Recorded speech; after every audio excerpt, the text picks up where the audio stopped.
का महत्वपूर्ण जो बात है, हृदय दुर्बलता, है ना। हृदय दुर्बलता जो होती है, ये बहुत महत्वपूर्ण है इसको समझना। भावनात्मक, जब भावनाएं हमारे ऊपर हावी हो जाती है तो सही गलत का भी भान नहीं होता है, इमोशनली कैरीड अवे हो जाते हैं। इसीलिए कहते हैं, do not follow your feelings, follow your commitments. Arjun ji का कमिटमेंट क्या था? अब युद्ध के मैदान में आ गया तो लड़ना है, वो कमिटमेंट को भूल गया, भावनाओं को पकड़ लिया। क्योंकि भावनाओं ने कह दिया, अरे तुम अपने लोगों को खत्म कर रहे हो, क्या मिलेगा तुम्हें? गुरुजनों को जिन्होंने सिखाया, ये सब चीजें कहाँ से आने लगी? इमोशनली जब वीक होते हैं हम लोग, भावनाओं को जब फॉलो करते हैं, तो हमें विवेक नष्ट हो जाता है हमारा। ये हर दिन कई बार हमारे साथ होता रहता है, जब इमोशंस हमें कैरीड अवे कर लेता है। आप देखो, इमोशनली लोग, जब भावनाएं हमारे ऊपर हावी होती है तो क्राइम भी उसी के कारण होते हैं, या व्यक्ति नुकसान भी खुद को कर लेता है। आवेश में आकर के उसने उसको नुकसान पहुंचाया और खुद भी फंस गया। आवेश में आना यानी क्या? इमोशनली कैरीड अवे हो गए। इमोशनली कैरीड होकर के लोग अ, हिंसात्मक कदम भी उठाते हैं, खुद को भी हिंसा कर लेते हैं, कई बार खुद को भी नुकसान करते हैं। वाई? बिकॉज भावनाएं हावी हो गई, सही गलत का भान नहीं रहता है। अगर गुरुदेव होते हैं तो गुरुदेव के पास जाकर के हम खुल के सब कुछ बोल देते हैं तो वो हमें निकाल देंगे अंदर। लेकिन जब गुरु नहीं होते, तब वही इमोशंस जो है हमें कहीं ना कहीं नुकसान की ओर ले जाती है। महसूस किया होगा ना कई बार, वो युवावस्था में कईयों को, अभी भी युवा ही हैं ज़्यादातर, वो जब पहले पहले प्यार वाली स्थिति में भी धमाके हुए ही थे, उस समय लगता था कि अब तो ये कर देंगे वो कर देंगे, है ना। अभी हंसी आती है उन बातों को याद करके, है ना। कॉलेज में कभी हुआ इमोशनली फ्रेंड के चक्कर चला के, चल मार फोड़ के आते मार के आते, ये सब होता था। अभी लगता है क्या कॉमेडी करते थे हम, है ना। वो इमोशनली कैरीड होकर के करते, तो ऐसे कैसे बोल दिया तुम मेरे मेरे क्या मेरे दोस्त को, मेरे भाई को बोल दिया, अभी चल करते हैं अपन, है ना।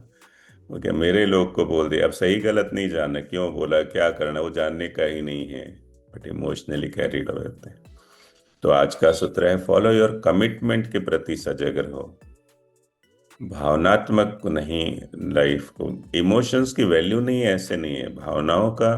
भावनाएं होती है रस पैदा करने के लिए, लेकिन कमिटमेंट के कमिटमेंट के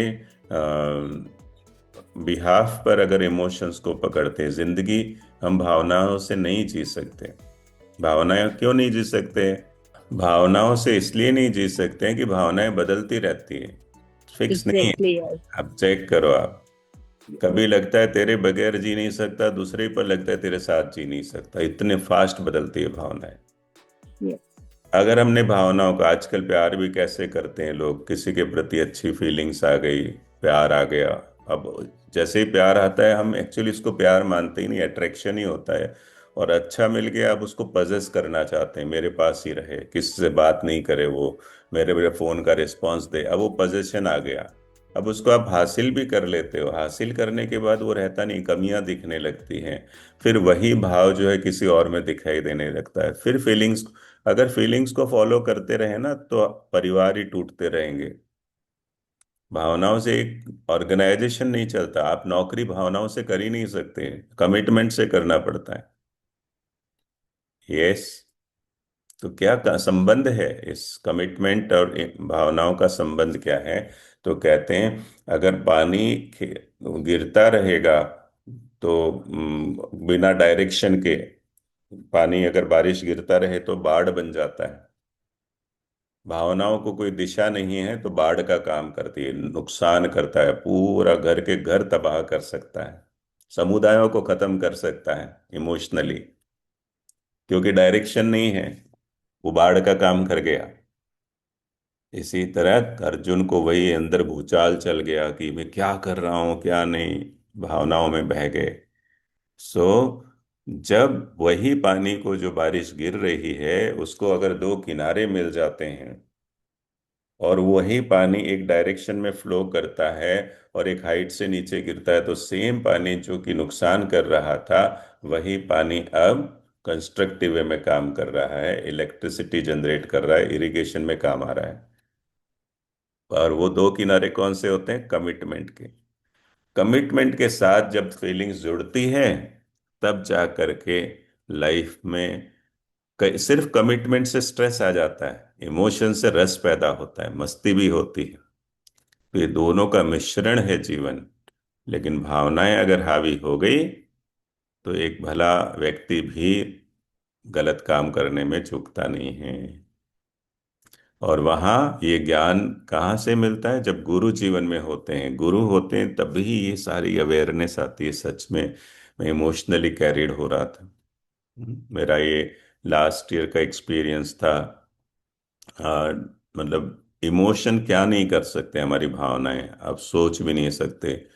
जब टीचर्स ट्रेनिंग ले रहा था नवंबर 2024 में, and I was totally ड्राउन्ड by the emotional turbulence, ऐसा था। है ना, वहाँ टीटीसी भी चल रही है, आश्रम में भी था, लिबरेशन योगा टीटीसी भी कर रहा था।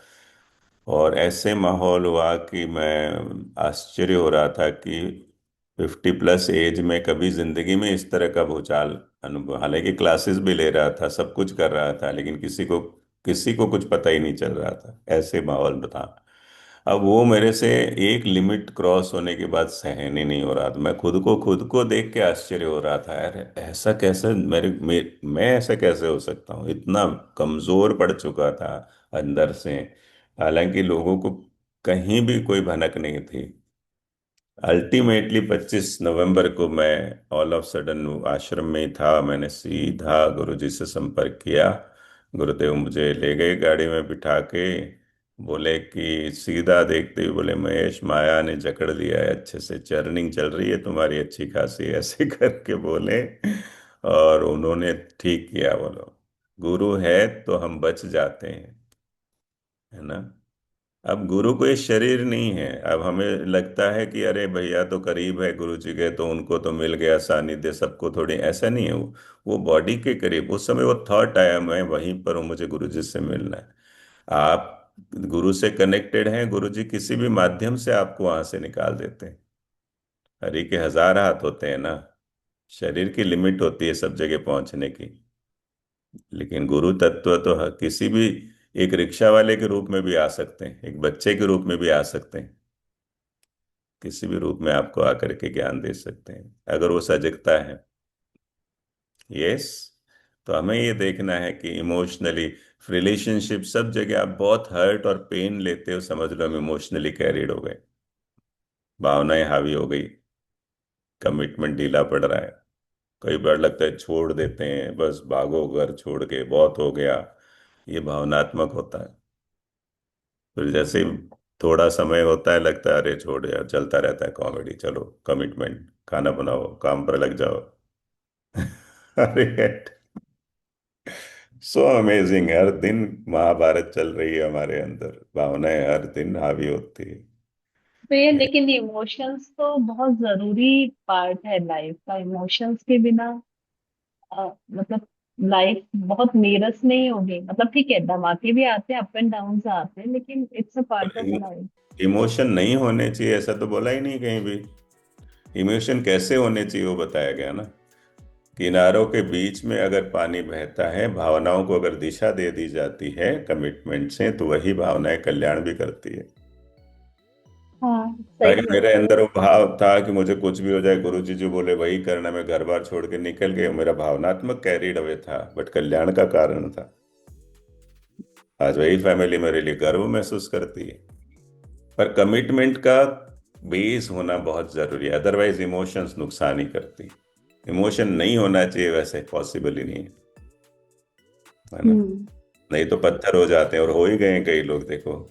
कई लोगों के चेहरे मुस्कुराते ही नहीं है, मुश्किल से मुस्कुराते हैं, प्राण निकलते हैं मुस्कुराते हुए, ऐसे जो लोग हो चुके हैं, बड़े बड़े साइंटिस्ट, प्रोफेसर। आप घरों में देखो, गुस्से चिड़चिड़े चेहरे से दुख टपक रहा हो, ऐसे हालत में है। जड़ बन चुके हैं, पत्थर जैसा जीवन हो चुका है उनका। क्यों? भाव नहीं है ना, बच्चे जैसी मस्ती नहीं है। तो we need both, commitment, feelings, दोनों।